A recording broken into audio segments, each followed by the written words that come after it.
सब लोग अपनी आंखें बंद कर लेंगे, दोनों हथेलियां खुली घुटनों के ऊपर। एक लंबी गहरी सांस लें और जाने दें। एक और सांस लें और सांस छोड़ते छोड़ते ओम का उच्चारण। ओ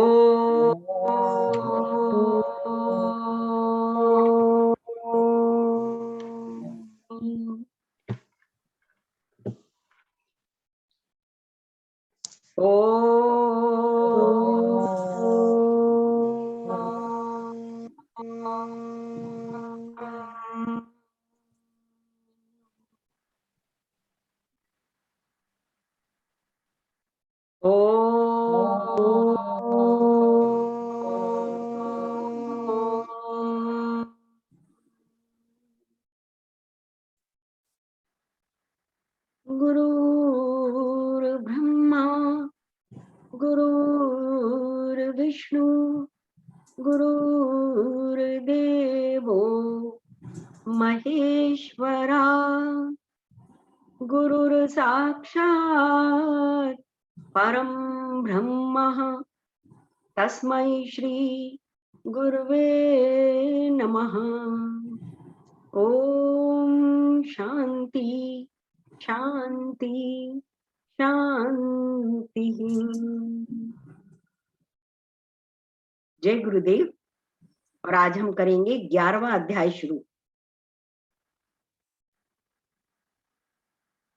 अध्याय 10 में कृष्ण जी द्वारा अपनी विभूतियों को बताने के उपरांत अर्जुन के मन में सारी विभूतियों का एक स्वरूप में देखने की चाहत होती है। कृष्ण जी कहते हैं कि तू मेरे इस स्वरूप को इस सामान्य नेत्रों से नहीं देख सकता, इसलिए तुझे मैं दिव्य चक्षु देता। श्लोक नंबर 1। मद अनुग्रहाय परमम गुह्यम अध्यात्म संज्ञतम यत्व योक्तम वचस्तेना मोहो अयम विगतो मम।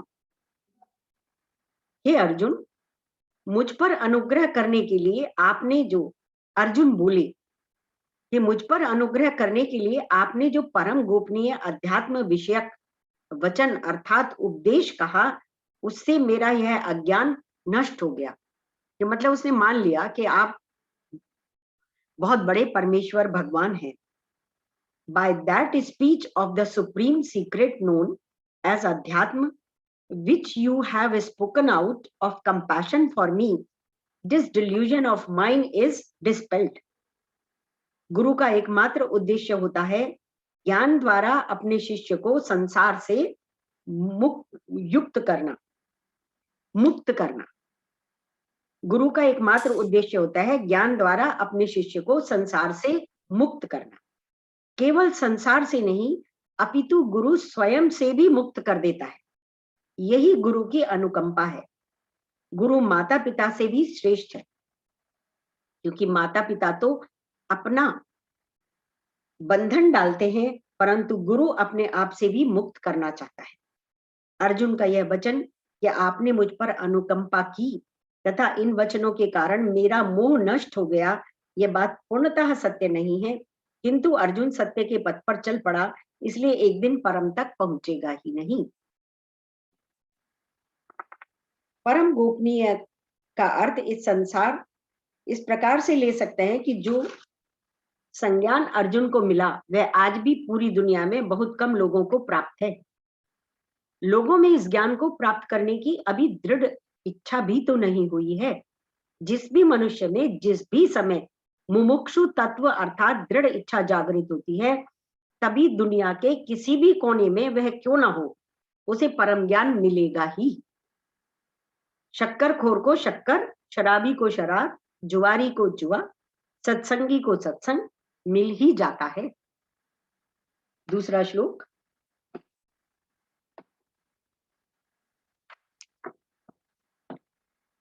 भवाप्ययौ हि भूतानां श्रुतौ विस्तरशो मया त्वत्तः कमल पत्राक्ष महात्म्यम अपि चाव्ययम्। हे कमल नयन, मैंने आपसे प्रत्येक जीव की उत्पत्ति तथा लय के विषय में विस्तार से सुना है और आपकी अक्षय महिमा का अनुभव किया है। In English, Verily the origin and dissolution of beings verily has been heard by me in detail from you, O lotus-eyed, and also inexhaustible greatness. Arjun का कृष्ण को कमल नेत्र नाम से संबोधित करना का अर्थ यही है कि कृष्ण जी बहुत ही आकर्षक व्यक्तित्व वाले होंगे। यह आकर्षण आंतरिक के साथ साथ बाह्य भी है। मनुष्य जब अधिक स्वार्थी होता है तो उसका आकर्षण कम हो जाता है। निस्वार्थी व्यक्ति में अधिक आकर्षण होता है। उदाहरण के लिए छोटे बच्चे आकर्षित करते हैं, परंतु जैसे ही बड़े होते हैं उनमें स्वार्थ आना प्रारंभ हो जाता है तो उनका सम्मोहन भी कम होने लगता है। चेहरे पर क्रीम पाउडर लगाने से आकर्षण नहीं आता, यह निस्वार्थ भाव से आता है। संसार की उत्पत्ति तथा प्रलय अवश्यंभावी है। संसार कोई एक दुनिया नहीं, हर मनुष्य की अपनी दुनिया है। हर दुनिया की उत्पत्ति और विनाश है, परंतु आत्मा का न जन्म होता है न विनाश, इसलिए आत्मा अविनाशी है। जैसे एक मन से हजारों स्वप्न प्रकट होते हैं, दिखते हैं तथा अंततो गत्वा विलीन हो जाते हैं, इसी तरह से एक आत्मा से अनेकों अनेक ब्रह्मांड बनते बिगड़ते हैं और फिर आत्मा रूपी अविनाशी तत्व में मिल जाते। तीसरा श्लोक, एवं एतद यथार्थ त्वाम आत्मानं परमेश्वर दृष्टुम इच्छामि ते रूपमैश्वरम पुरुषोत्तम। हे पुरुषोत्तम, क्या हुआ?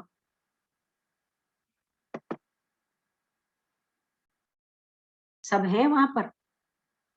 हेलो? हाँ जी, सब है। हाँ दीदी है। हाँ, एवं एतद यथार्थ त्वम आत्मानं परमेश्वर दृष्टुम इच्छामि ते रूपम ऐश्वरम पुरुषोत्तम। हे पुरुषोत्तम, हे परमेश्वर, यद्यपि आपको मैं अपने समक्ष आपके द्वारा वर्णित आपके वास्तविक रूप में देख रहा हूं, किंतु मैं यह देखने का इच्छुक हूं कि आप इस दृश्य जगत में किस प्रकार प्रविष्ट हुए हैं। मैं आपके उसी रूप का दर्शन करना चाहता हूं। मतलब घुमा फिराकर अर्जुन ने अपनी इच्छा जाहिर कर दी कि जितने आपने अपने ये जो स्वरूप बताए हैं कि मैं इसमें भी हूँ, इसमें भी हूँ, इसमें भी हूँ, उसकी एक मुझे दृश्य दिखा दीजिए, वो रूप मुझे दिखा दीजिए।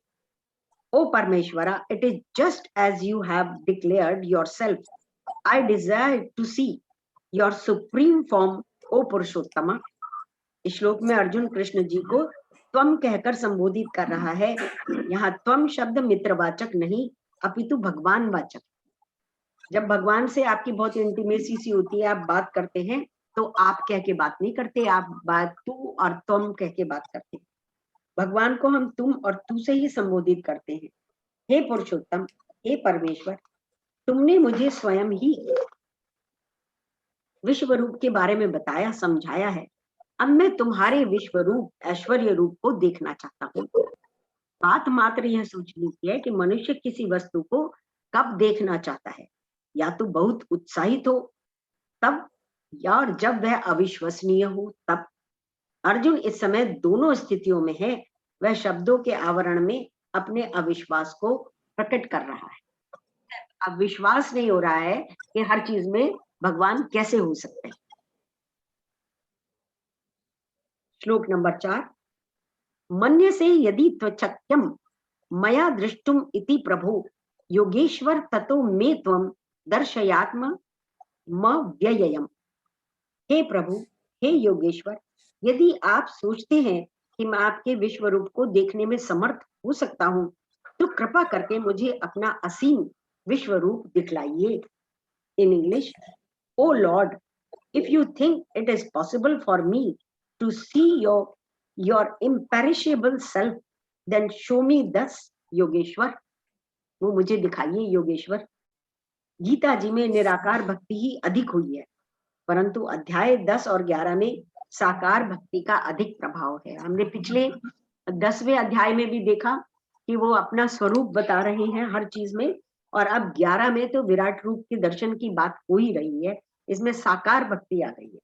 निराकार भक्ति में मन को टिकाना कुछ हद तक कठिन है, परंतु साकार भक्ति सहज है।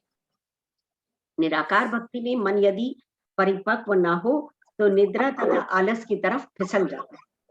इसलिए सनातन धर्म में शुरू में साकार भक्ति को अत्यधिक महिमा होती है। अर्जुन भी इस सर्वव्यापी असीम अक्षर निराकार का साकार सीमित तथा दृश्यमान स्वरूप देखने का अभिलाषी है। अविनाशी को साकार रूप धारण करने की क्षमता तो किसी योगी राज में ही हो सकती है। इसलिए अर्जुन ने इस श्लोक में कृष्ण जी को योगेश्वर नाम से संबोधित किया है। कृष्ण जी 16 कला संपन्न हैं तथा इन 16 कलाओं में एक कला सम्मोहन की भी है। अर्जुन को अगले कुछ श्लोकों में कृष्ण जी अपनी योग शक्ति से सम्मोहित करके एक ऐसा विराट स्वरूप दिखाएंगे जो पूरे युद्ध क्षेत्र में मात्र अर्जुन को ही दिखेगा। इस सम्मोहन शक्ति के कारण ही कृष्ण जी का मोहन नाम मिला। जो सम्मोहन शक्ति से अर्जुन को उन्होंने अपना जो विराट स्वरूप दिखाया, जो केवल वो ही देख सकता था, इसीलिए उस शक्ति के कारण उनको मोहन नाम मिला। 5वां श्लोक।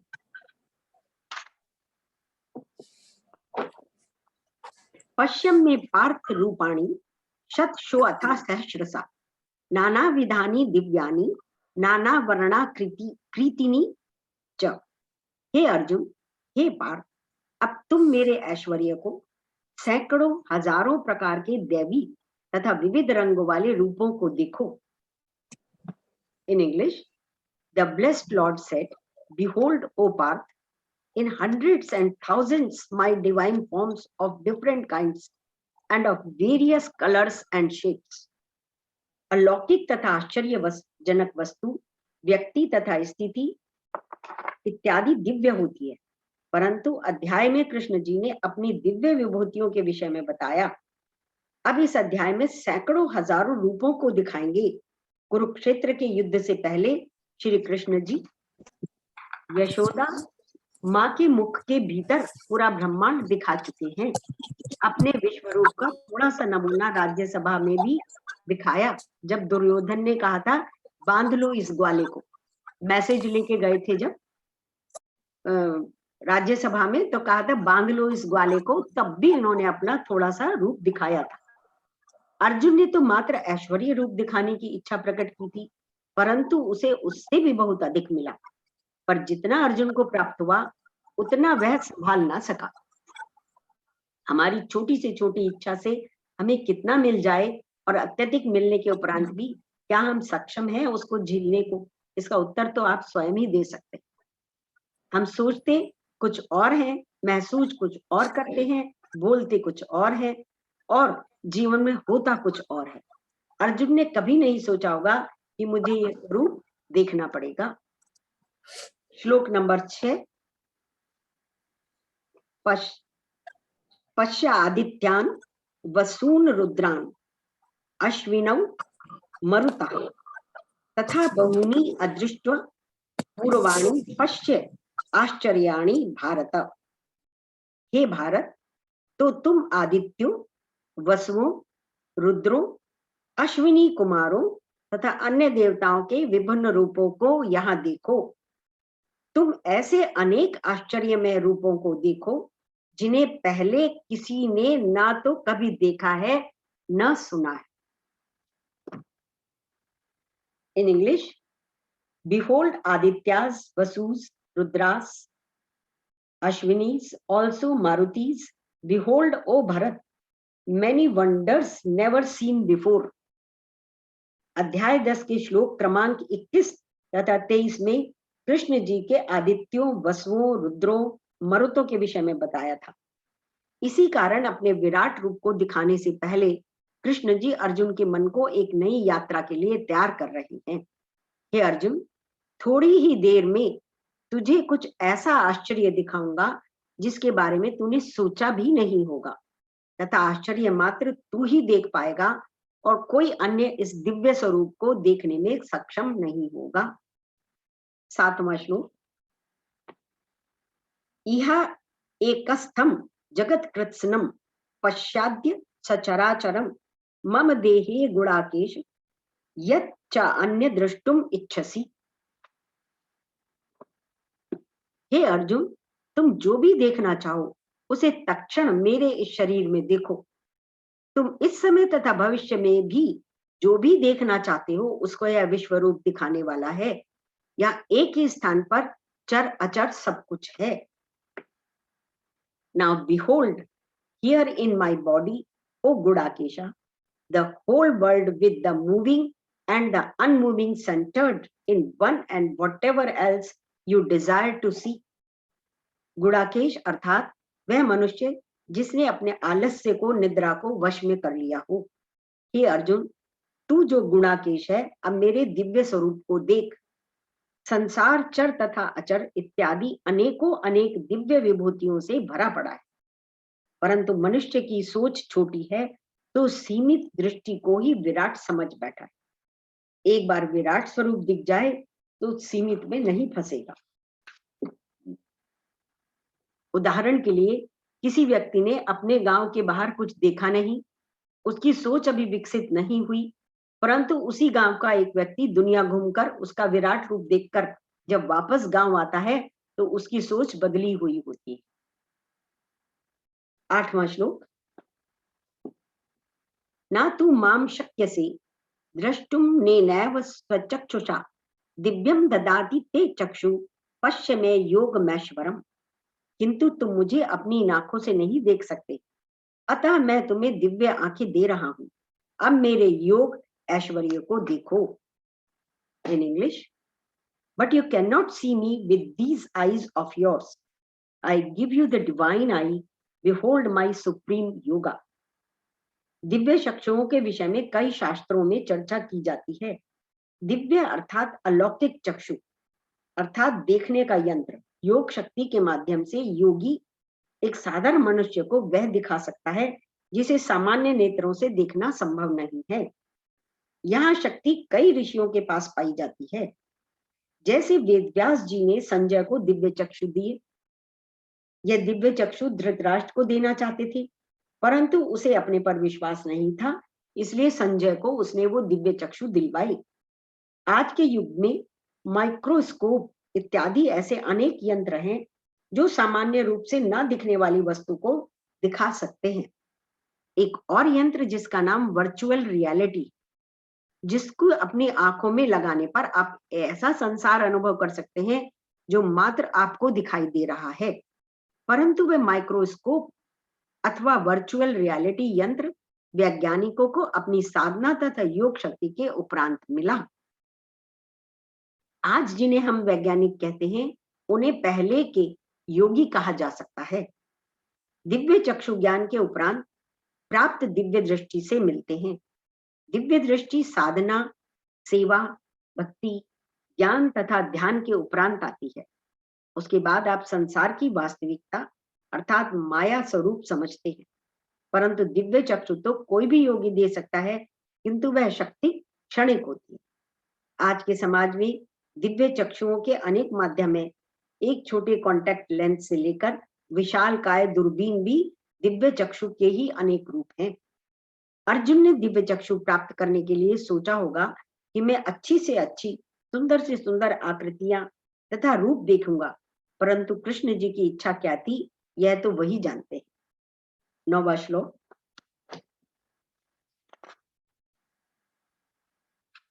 एवं उक्त्वा ततो राजन महायोगेश्वरो हरि दर्शयामास पार्थाय परमम रूपम ऐश्वरम। अब संजय देख के बता रहा है सब कुछ जो युद्ध क्षेत्र में हो रहा है। तो ये संजय उवाच है। वो कहते हैं, संजय बोले, हे राजन महायोगे, राजन बोल रहे हैं वो धृतराष्ट्र को, हे राजन महायोगेश्वर और सब पापों को नाश करने वाले भगवान ने इस प्रकार कहकर उसके पश्चात अर्जुन को परम ऐश्वर्य युक्त दिव्य स्वरूप दिखलाया। In English, O king, having spoken thus, the great lord of yoga Hari showed his supreme divine form to Partha। Arjun ने तो कृष्ण जी को योगेश्वर नाम से संबोधित किया था, परंतु संजय एक कदम और आगे जाकर महायोगेश्वर तथा हरि नाम से कृष्ण जी को संबोधित कर रहे हैं। अर्जुन अभी नया नया कृष्ण जी की दिव्य शक्तियों को जानने लगा है, परंतु संजय तो पहले से ही भगवान की महिमा को जानता था। शिष्टाचार का ध्यान रखते हुए संजय ने राजन संबोधन धृतराष्ट्र को किया है। अगले 6 श्लोकों में संजय ही सूत्रधार बनकर समय के परिवर्तन तथा अर्जुन के भाव को दिखाएगा। परिवर्तन हमेशा धीरे धीरे होता है, यद्यपि यह परिवर्तन बहुत शीघ्र होगा, फिर भी उस बदलाव को स्वीकार करने में कुछ समय तो चाहिए। 10वां श्लोक, अनेक वक्त्र नयनम एकाद्भूत दर्शनम अनेक दिव्याभरणम दिव्यानेकोद्यताम युधम। अर्जुन ने उस विश्व रूप में असंख्य मुख, असंख्य नेत्र तथा असंख्य आश्चर्यमय दृश्य देखे। यह रूप अनेक देवी आभूषणों से अलंकृत था, अनेक देवी हथियार उठाए हुए थे। हमने आज इतना ही किया है, 10वें श्लोक तक ही, जबकि ये कंटिन्यूएशन में अभी ये जाएगा 18 श्लोक तक। अनेक मुख in English, with many mouths and eyes, with many marvelous visions, with many divine ornaments, with many uplifted divine weapons. Krishna ji सब साधकों को एक विश्व दर्शन पर लेकर चल रहे हैं। जो भी देख रहे हैं अर्जुन के साथ साथ हम भी जो पढ़ रहे हैं, सुन रहे हैं, सबको लेके जा रहे हैं विश्व दर्शन पर। इस यात्रा में अनेक अद्भुत दृश्यों को देखने का सौभाग्य मिलेगा। इस जीवन यात्रा में अनेक लोगों का सहयोग है, जहाँ अनेकों मुख, अनेकों नेत्र हैं तथा इस यात्रा में आभूषण तथा शस्त्र दोनों दृश्यमान है। आभूषण शांति के प्रतीक हैं तथा शस्त्र युद्ध के।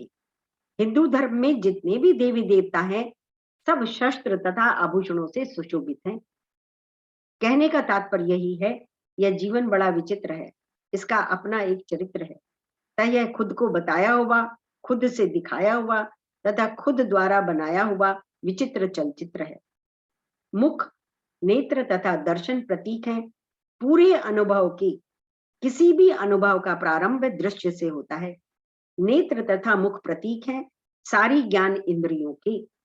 आपके आंख, कान, नाक, त्वचा तथा जीभ से विषयों का प्रवाह आपके अंतःकरण में आता है। तत्पश्चात मन तथा बुद्धि में स्पर्श करने के बाद दर्शन अर्थात अनुभव होता है।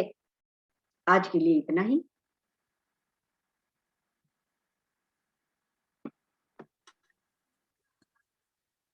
लीजिए, रिकॉर्डिंग ही करना भूल गए आज।